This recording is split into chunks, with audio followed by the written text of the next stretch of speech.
Assalamualaikum warahmatullahi wabarakatuh.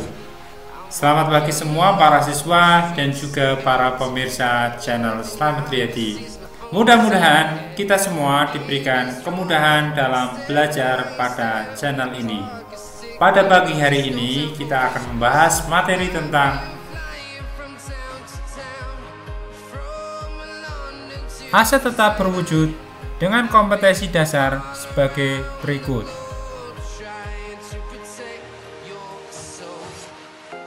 Adapun materi yang akan dibahas pada pertemuan kali ini yaitu sebagai berikut. Yang pertama yaitu definisi dan karakteristik dari aset tetap. Yang kedua yaitu klasifikasi dari aset tetap. Yang ketiga yaitu konsep penilaian aset tetap. Yang keempat yaitu cara mendapatkan atau memperoleh aset tetap. Definisi dari aset tetap menurut PSAK adalah sebagai berikut. Aktiva tetap ialah aset yang berwujud yang didapat atau diperoleh dengan kondisi siap pakai ataupun dibangun terlebih dahulu dan dipakai dalam aktivitas operasi entitas bisnis, tidak ditujukan dijual kembali dalam rangka aktivitas normal perusahaan, serta memiliki masa manfaat ekonomi lebih dari 1 tahun buku atau 1 periode akuntansi.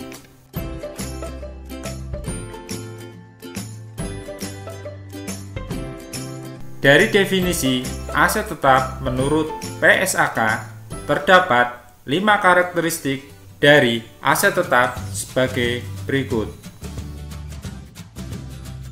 Karakteristik yang pertama yaitu memiliki wujud fisik yang jelas, yaitu dapat ditangkap oleh panca indera, yaitu dapat dilihat secara jelas bentuk fisik dari aset tetap tersebut.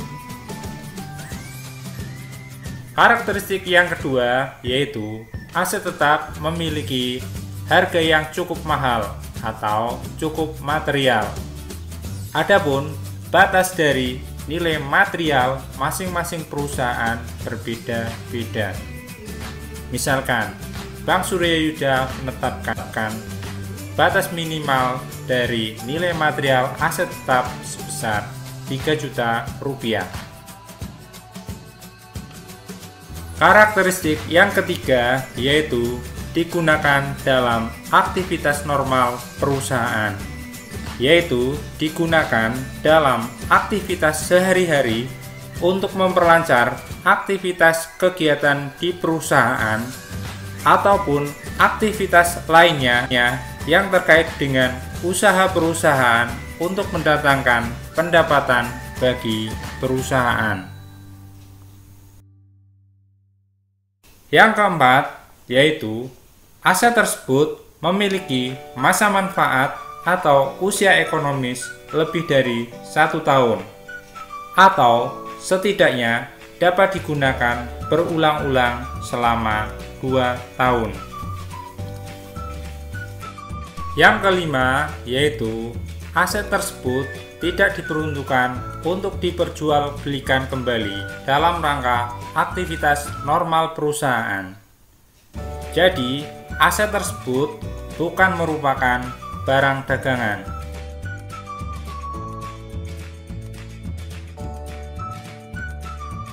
Adapun klasifikasi aset tetap yang pertama yaitu klasifikasi atau pengelompokan berdasarkan substansinya, dibagi menjadi 2, yaitu yang pertama yaitu aset tetap atau aktiva tetap berwujud atau tangible asset adalah aset yang memiliki wujud fisik yang jelas, dapat ditangkap panca indera. Contohnya, tanah, gedung, peralatan, mesin, mebler, kendaraan, perabot, dan lain-lainnya. Yang kedua yaitu aset tetap tidak berwujud atau intangible asset. Adalah aset yang tidak memiliki wujud fisik yang jelas dan tidak dapat ditangkap oleh panca indera. Contohnya, goodwill, hak cipta, hak paten, franchise, lisensi, merek dagang, dan lain-lainnya.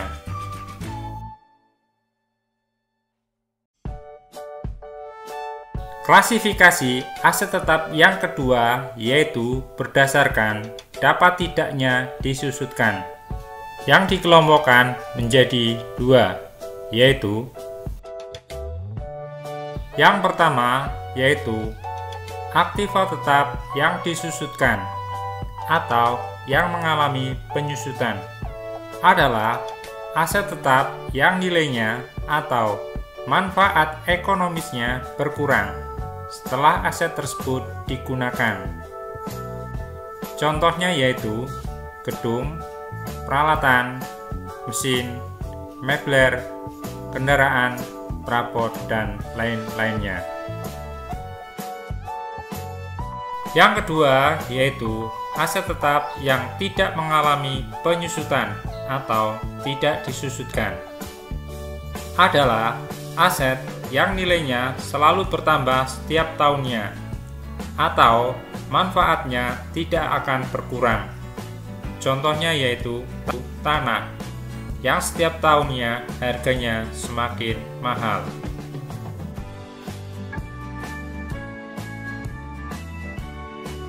Pengelompokan yang ketiga yaitu klasifikasi aset berdasarkan jenisnya. Dikelompokkan menjadi 7, yaitu sebagai berikut. Yang pertama, bangunan, yaitu gedung yang berdiri dipisah dengan tanah yang menjadi lokasinya.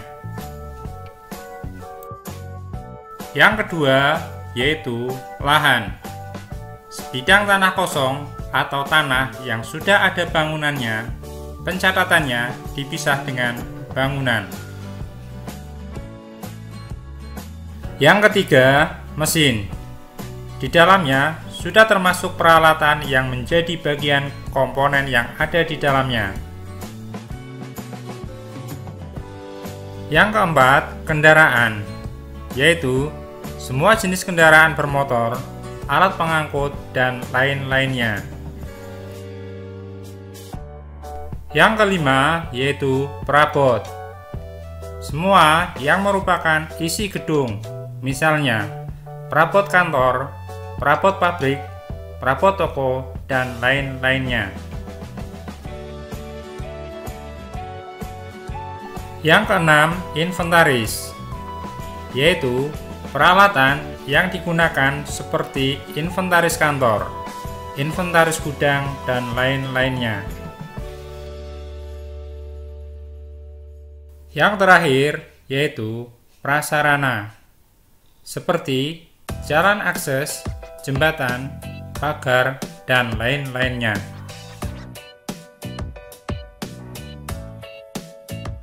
Ada dua konsep yang bisa dipakai untuk melakukan penilaian terhadap aset tetap, yaitu sebagai berikut.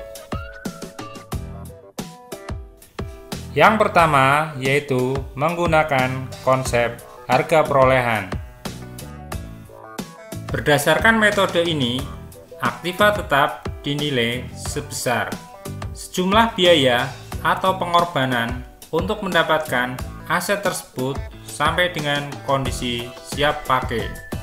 Penyajian di laporan keuangan disajikan sebesar harga perolehan dikurangi dengan akumulasi penyusutan.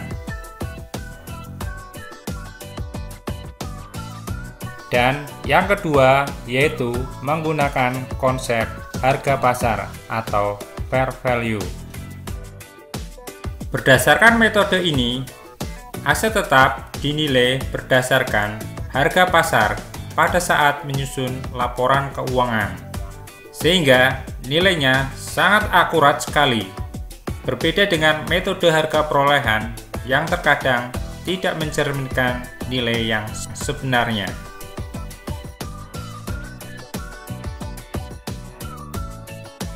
Aset tetap yang dimiliki oleh perusahaan diperoleh dengan berbagai macam cara. Berikut ini disampaikan 5 cara memperoleh aset tetap yang lazim atau umum dilakukan oleh perusahaan, yaitu sebagai berikut. Cara mendapatkan aset yang pertama yaitu dengan cara membuat atau membangun sendiri. Hal ini biasanya dilakukan apabila aset yang dibutuhkan oleh perusahaan tidak tersedia atau dijual di pasaran. Karena model dan desain fungsi disesuaikan dengan kebutuhan masing-masing perusahaan. Misalkan, sebuah bangunan dengan layout atau desain tertentu yang diperuntukkan untuk kebutuhan kantor. Hal ini dapat dilakukan apabila perusahaan memiliki sumber daya keuangan yang cukup dan tenaga kerja yang ahli di bidangnya. Cara yang kedua yaitu dengan melakukan pembelian secara tunai. Cara ini dilakukan oleh perusahaan apabila aset tetap yang dibutuhkan oleh perusahaan tersedia di pasaran atau dijual di pasar, dan perusahaan memiliki dana yang cukup untuk membeli aset tersebut. Cara yang ketiga yaitu dengan melakukan pembelian secara kredit. Cara ini dilakukan oleh perusahaan apabila aset tetap yang dibutuhkan tersedia atau dijual produsen di pasaran. Namun, perusahaan tidak memiliki dana yang cukup untuk membeli aset tersebut, sehingga perusahaan harus membelinya secara kredit atau mengangsur. Cara yang keempat yaitu dengan melakukan barter atau pertukaran aktiva tetap. Hal ini dapat dilakukan apabila aset yang dibutuhkan perusahaan ditukar dengan aset lain yang dibutuhkan oleh pihak lain. Cara yang kelima atau terakhir yaitu hibah, bantuan ataupun sumbangan atau donasi. Misalkan perusahaan mendapatkan aset tetap berupa kendaraan dari hasil undian berhadiah yang diselenggarakan oleh bank di mana perusahaan menabung atau menyimpan dananya. Sekian penjelasan saya tentang materi aktiva tetap. Nantikan penjelasan materi pada buku lainnya pada video selanjutnya. Terima kasih.